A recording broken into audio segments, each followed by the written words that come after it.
What's up with it, my AP family? It's your boy L, APA, coming through with another video. You guys already know what it is, man. Appreciate you guys tapping in. Hit the like, hit the subscribe button. If you guys like my content, appreciate you guys. Without further ado, let's get into it. So, as you can tell by the good old caption, the uña, the thumbnail, right? I could have got my neighborhood green lighted over this shit. So, let's get into it.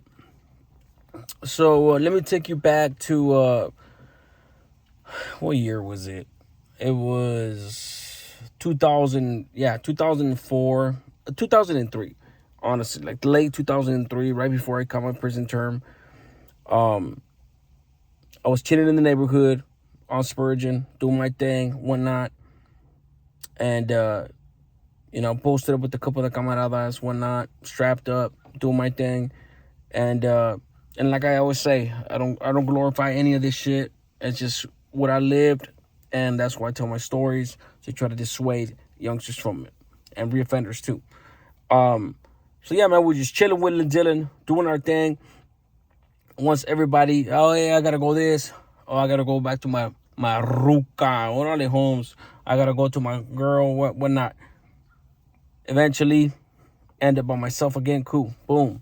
I was the only one holding down the neighborhood at the time. So, grabbed the bike. Went down to somebody's house. Grabbed the bike. Boom. I got into put it in work mode. Unfortunately. But that's what it was back then. This is when gangbanging was gangbanging. And I grabbed the bike and boom, I was on my way. Went down Spurgeon, hit Washington, hit left. Boom, went down all the way to Lacey, went all the way down there, boom, boom, hit Garfield, when eventually ended up, so let me give you a little background before I get to the spot. This happened between, obviously, I grew up in Logan. That's my barrio, where I grew up in. I always be from there, no matter what. Barrio Logan, Santana, Orange County, Los Dominos. And I decided to go over to the Lopers. You know, us and the Lopers have been beefing it for since before I was born. You know, I remember when I was a kid, man, I'm telling you, the reason I started gangbanging was because of them cats. You know what I'm saying? They they pressed on me. You know, they pressured me up and beat me up as a little kid before I was even from Logan, and knowing that I had family from there, and you know, and the rest is history. You know, because of that, I started gangbanging. And you know what's crazy? Because my mom said, always told me, like, hey, you know, like, mijo, please, no te hagas en ningún barrio, no seas, yo no quiero que seas pandillero. You know what I'm saying? I don't want you to be a gang member. And I was promised her, like, yeah, don't worry about it, you know, like, I'm good, no, mamá, no, es no. Mi hermano, mi papá o mi tío sí, pero yo no, mamá. So when they did that shit to me, man, that planted a seed, unfortunately. And the only reason I come back and give that little aspect of this short story is because, you know, it only really takes one instance, one experience for any youngster, for anybody for that matter, for them to have kind of like a crossroads, you know what I'm saying? A turning point. I guess that's the best way I could put it, right? A turning point. And that turning point for me was motherfuckers trying to victimize me and beating the shit out of me for no reason, just because my family was from that neighborhood, and that reinforced what I was probably gonna be or not. You know, I don't know. There's no telling. You know, maybe I would have ended up going towards that road, you know what I'm saying, gangbanging and shit, whatnot. But at that point, I was an innocent kid, you know what I'm saying. I was only like 9 years old, you know what I mean, like I was young, 9, 10 years old. But yeah, when I started gangbanging, I always remembered that, you know, and I started early. Within a couple of years after that, I started gangbanging. Anywho, so this is just to give you a little background on why. As a grown-ass man almost at the time, 17, 18 years old is not a grown-ass man for most people nowadays. But in the gangbanging world, when a motherfucker started gangbanging at 13 years old, by 17, 18, you're already a veteran in your hood. You're already an OG. You know, by that time, bro, I had already put in so much work, it's not even funny. You know what I'm saying? Like, running the streets, being in my neighborhood and all that. So, going down Garfield, boom, turn right, going towards La Mexicana. La Mexicana Market. Right there off of 4th Street. Off of 4th Street, if I'm not mistaken. Was it 4th Street or 1st Street? Right there in the corner of Garfield. It's been a while. I want to say 4th Street. Yeah, it's 4th Street.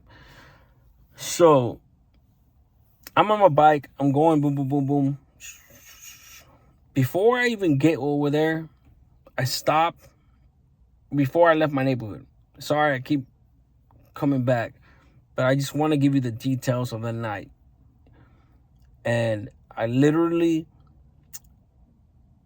by the water tower, I took the way of the water tower down Washington and all that. And I stopped and I tested out the gun. Dark corner.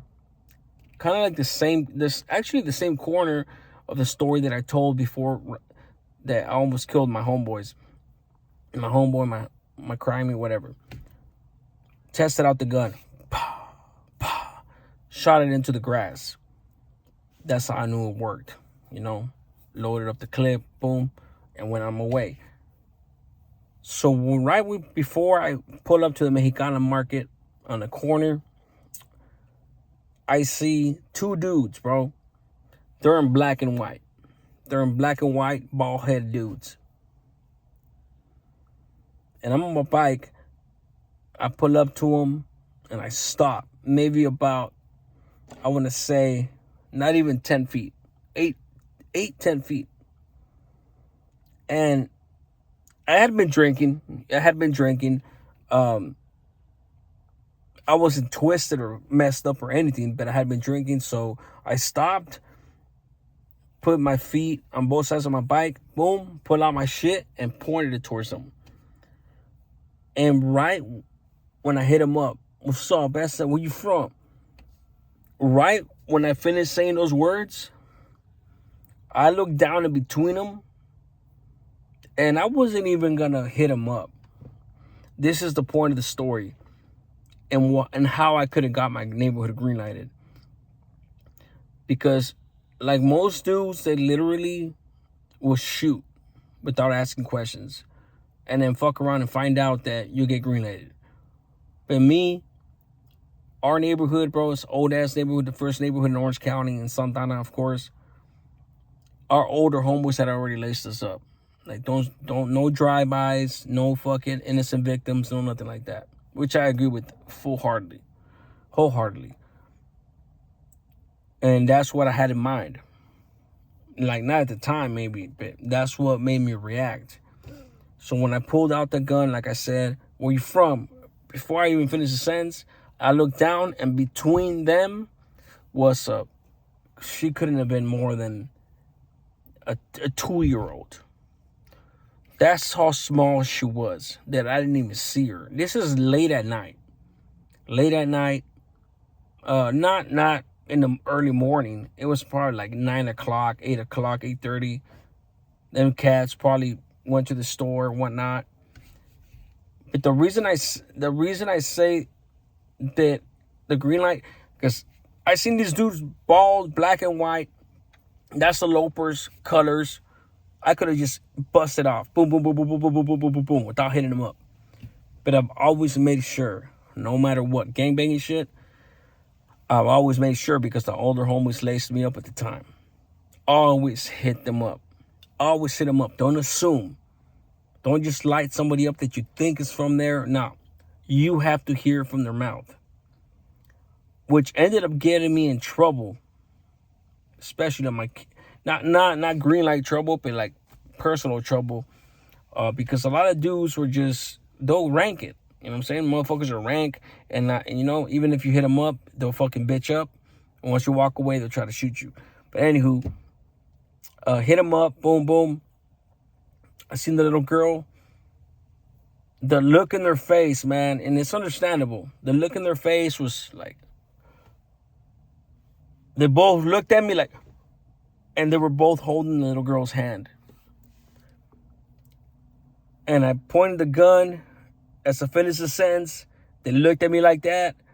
And I looked down, I seen the little girl. I was like, bro, the feeling that I felt was so fucking intense. I felt real fear. And not only real fear, the shame. Because this little girl was looking at me, along with them too, with a gun pointed at them. And the look, they all looked at me the same way. And I immediately put the gun down. And what I said was, dispensa. If you, anybody out there, bro, the Lopers, bro, whoever it was that night, you know who you are. Hopefully you run into this channel. Hit me up on my comments. Let me know, because I've always been remorseful of that. So I put the gun down. And I was like, dispensa, dog. Dispensa, homie. Grab the bike. Turned the bike around with my feet. And I took off towards my neighborhood. And I'll never forget that night, man. In the corner right there. On the Mexicana, right there. Not in front of the Mexicana, but the Mexicana is like, there's the corner of that liquor store, whatever store that was, and the Mexicana's right there. Right there on 4th and Lacey. I want to say Lacey. And, or one street over. It's been a long time. But right in the corner of Garfield, that fence by the field of Garfield. And I will never forget that night, because I came this close to not even hitting them up. But the lessons that the older homeboys instilled in me dictated, hey, hit them up no matter what. You know what I'm saying? Hit them up. And, you know, I felt remorseful ever since that night, man, because I scarred up a little girl. Maybe the 2-year-old, she was small. Maybe, hopefully, I pray to God that she don't remember that. Them two are going to remember that for sure. And because they had that little girl, their lives were saved. Because honestly, I can't even guarantee that if them dudes would have said, we're not from nowhere, they're bald-headed with black and white on them, there is no guarantee that I would have let them off the hook. There is no guarantee. You know, I've been in situations where I hit up dudes that ranked it, and we just beat the shit out of them. Me being with some of my homeboys, but since I was alone, strapped, and 2 of them there, and there's 2 dudes, I'm not gonna risk that. I wasn't gonna risk that. So shit, it's easy. Hindsight is 20/20, right? It's easy for me to say like, hey, yeah, I would have just blasted him. But honestly, me being in a vicious one back then, they didn't call me loony for nothing. You know, put it that way. And that was my placazo. Like, I was doing some crazy shit, you know what I'm saying, for the love of my neighborhood. And, you know, thank God, in hindsight, that little girl was there to save their lives. Because, you know, I could have very easily caught that case before I caught my other case. You know what I'm saying? Or all the other shit that I did. Anywho, you know, I thought I would tell that story for anybody that's been through the same similar shit. For any youngsters out there listening. Like, that type of shit, that's what was going on back then. Like, I mean, it could still go on today. But there's no reward in it. You know, there's no reward in it. You know what I'm saying? What are you going to get, a pat on the back and be like, that's right, homie, you put in work, like, and then you're in prison for the rest of your life, right? Nowadays, SB 260, 261 for 25 years, 5 years. That's a long-ass time. I did 15. Less than 10 on the 25, like, you know what I'm saying? But yeah, I hope you guys appreciated this video. Drop a like, drop a subscribe. Appreciate you guys. Drop a comment. You guys have any questions? You guys wanted me to drop anything on any video, any opinions or anything like that, let me know. Love you guys. Until then, I'll see you on the next one. APA, I'm out.